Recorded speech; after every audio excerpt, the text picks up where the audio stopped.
Hello friends, नमस्कार. तर आज आपण पाहतोय अगदी खुसखुशीत अशी शंकरपाळी. तर यामध्ये आपण आज एक अशी पद्धत वापरणार आहोत, जी याआधी तुम्ही कधी ऐकली नसेल, पाहिली नसेल किंवा या पद्धतीने शंकरपाळी बनवलीसुद्धा नसेल. तर अगदी चौपट अशी फुलतात आणि एका हाताने जरी तोडलं ना पहा, तर एका शंकरपाळ्याचे 2 भाग होतात. तर इतके खुसखुशीत झालेले आहेत आणि याचा आवाज तुम्ही ऐकलाच असेल. आणि अगदी अंगठाने हलक्या हाताने जरी चुरलं ना, तरी हे अगदी बिस्किटांसारखे असे खुसखुशीत झालेले आहेत. इवन मी तर म्हणेल अगदी बिस्किटांपेक्षा सुद्धा खुसखुशीत झालेले आहेत. तर एक खास ट्रिक आहे, ते आपण पाहणारच आहोत व्हिडिओमध्ये. ना यामध्ये आपण सोडा वापरला आहे, ना यामध्ये आपण जास्त असं तूप वापरलं आहे, तरीसुद्धा एक खास पद्धत आहे. त्या पद्धतीने जर का तुम्ही बनवली, तर नक्की शंकरपाळी तुमची खुसखुशीत होणार. यामध्ये काहीच शंका नाही. तर चला आता आपण पाहतोय शंकरपाळी कशी बनवायची. तर इथे सुरुवात केली आहे मी. तर त्यासाठी मी 1 किलो मैदा घेतलेला आहे. पूर्ण 1 किलोचं पॅकेट आहे हे. आणि आता वाट्याने तुम्हाला मी मोजून दाखवते, कारण की प्रत्येकाकडे मेजरिंग स्केल नसतेच. त्यामुळे जर का तुम्हाला वाटीने जरी मोजायचं असेल तर वाटीचं सुद्धा माप मी देते आहे. तर इथे मी एक मध्यम आकाराची वाटी घेतली आणि त्या वाटीने मोजून हा मैदा 7 वाट्या भरलेला आहे. 1 किलोचं पॅकेट आहे आणि वाट्याने जर मोजला तर 7 वाटी. आता प्रत्येकाच्या घरची वाटी वेगळी असते. तर त्यावेळेस काय करायचं, तुम्ही कुठली एक वाटी ठरवून घेतली ना, तर प्रमाण अजिबात चुकणार नाही. कुठलीही एक वाटी घ्या आणि सगळी मेजरमेंट त्याच वाटीने घ्या. तर आता हा मैदा 7 वाटी पूर्णपणे इथे भरलेला आहे आणि तो मी कढईत टाकून घेतला आहे. तर आता कढईत का टाकला आहे ते सुद्धा सांगते. कारण की हा मैदा आपण छान असा भाजून घेणार आहोत. तर मध्यम गॅसवर आपल्याला हा मैदा साधारण 4 ते 4.5 मिनिट छान असा भाजून घ्यायचा आहे आणि एकसारखं आपल्याला याला हलवत राहायचं आहे. आपल्याला आता हा मैदा जास्त आहे, 1 किलो आहे, त्यामुळे तो एकसारखा हलवत राहायचा आहे आणि याला भाजायला थोडासा वेळ लागेल, कारण की मैदा जास्त आहे. वेळ लागेल म्हणजे किती लागेल? फक्त 4 मिनिट किंवा 4.5 मिनिट, याच्यापेक्षा जास्त भाजायचा नाही.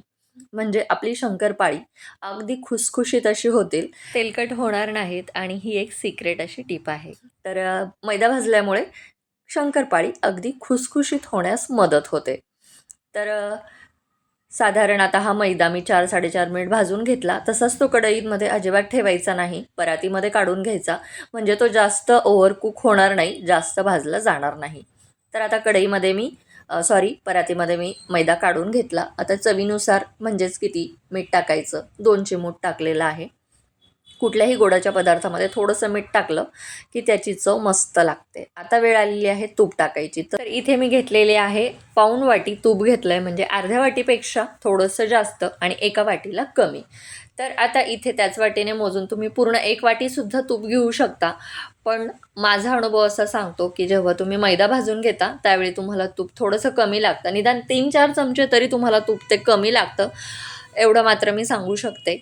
आणि वजनी जर आपण काय करतो, 1 किलो मैद्यासाठी आपण 250 ग्रॅम तूप वापरतो किंवा 1 वाटी तूप वापरतो. तर थोडंफार कमी लागतं हे तूप.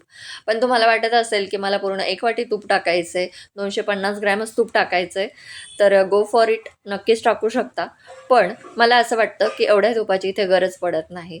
जनरली ज्या बायका ऑर्डर घेतात त्यांच्यासाठी ही एकदम बेस्ट अशी टिप आहे असं मला वाटतं. ग्रॅममध्ये 225 ग्रॅम तूप मी इथे वापरलेलं आहे. आता मैदा गरम आहे त्यामुळे तूप गरम करायची गरज पडत नाही. मैदा गरम असतो त्यामुळे ते वितळलेलं तूप तुम्ही मैद्यावर टाकायचं आणि सुरुवातीला चमच्याने व्यवस्थित मिक्स करून घ्यायचं, कारण की मैदा गरम असतो त्यामुळे चमच्याने मिक्स केलं. त्यानंतर थोडंसं वाटलं थंड झालं की अशा प्रकारे हाताने छान असं घासून घ्यायचं.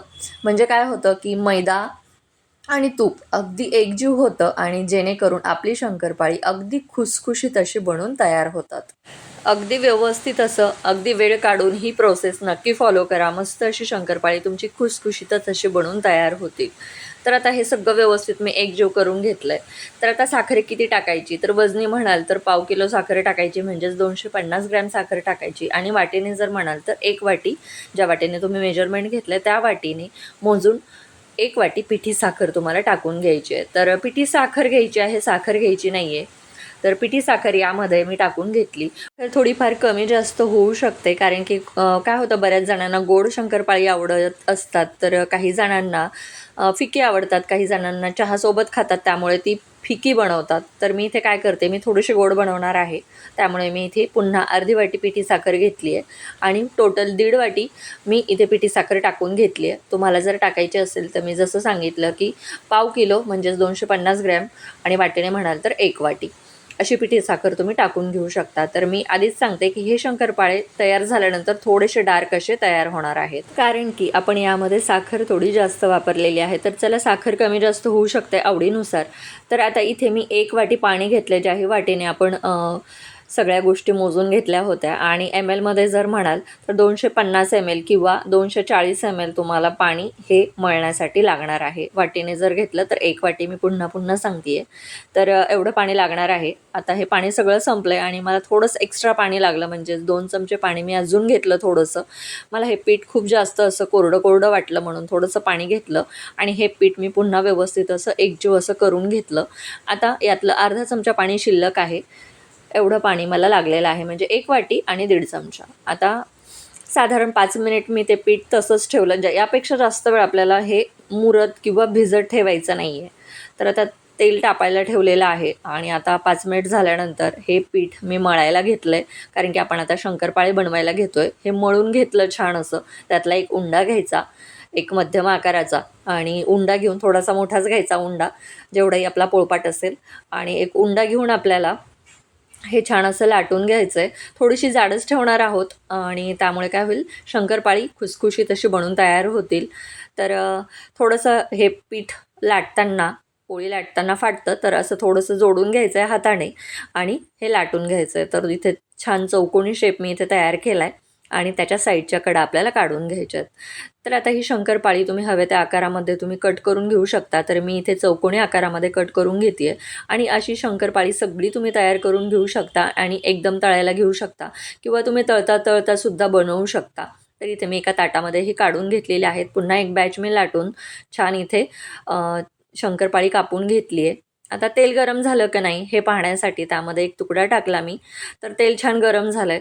तर पहा, तेल जर खूप जास्त गरम नसेल, थंड असेल, तर तुमची शंकरपाळी तेलामध्ये विरघळतील आणि जास्त जरी गरम झालं तरी ते वरून करपतील आणि आतमध्ये कच्चे राहतील. त्यामुळे तेल छान असं गरम असायला पाहिजे जेव्हा तुम्ही शंकरपाळी टाकाल. झाऱ्या तेलामध्ये बुडवायचा आणि त्यानंतर हळूच ताटामध्ये खालून घालायचा आणि हळूच तेलामध्ये सोडायचा, म्हणजे शंकरपाळी सोडणं सोपं जातं. तर आता लगेचच आपल्याला यामध्ये चमचा घालायचा नाही आहे. साधारण आपल्याला 40 ते 50 सेकंद तसंच ठेवायचं आहे आणि त्यानंतर एक काटे चमचा घेऊन व्यवस्थित असं हे आपल्याला हलवून घ्यायचं आहे, म्हणजे शंकरपाळी व्यवस्थित मोकळी होतील आणि तुटली जाणार नाहीत. सुरुवातीला लगेच जर तुम्ही चमचा घातला तर शंकरपाळी तुटण्याची शक्यता असते. आणि पहा, मस्त आता याला कलर यायला लागलेला आहे आणि आता छान याला मध्यम गॅसवर तळायचे आहेत. लक्षात ठेवा शंकरपाळी. आणि आता छान याला कलर आला की लगेचच शंकरपाळी इथे मी काढून घेतली आहे या चाळणीवर, म्हणजे काय होईल की एक्स्ट्राचं तेल जे आहे ते खाली निथळून पडतं. आणि शंकरपाळी अशाच प्रकारे आपण सगळी इथे तयार करून घेणार आहोत. आणि मी तुम्हाला आधीच म्हटलं होतं की थोडीशी डार्क येणार आहेत, कारण की आपण साखर थोडी जास्त घातली आहे. तर अशाच प्रकारे दुसरी बॅचसुद्धा मी इथे आता तळून घेते. सगळे शंकरपाळे आपण इथे तळून घेणार आहोत. तर आय होप की आजची ही टिप आणि आजची रेसिपी तुम्हाला आवडली असेल. आवडली असेल तर चॅनलला सबस्क्राईब करा, व्हिडिओला लाईक करा. तर आता पुन्हा भेटूया अशाच एका भन्नाट व्हिडिओसोबत. तोपर्यंत धन्यवाद.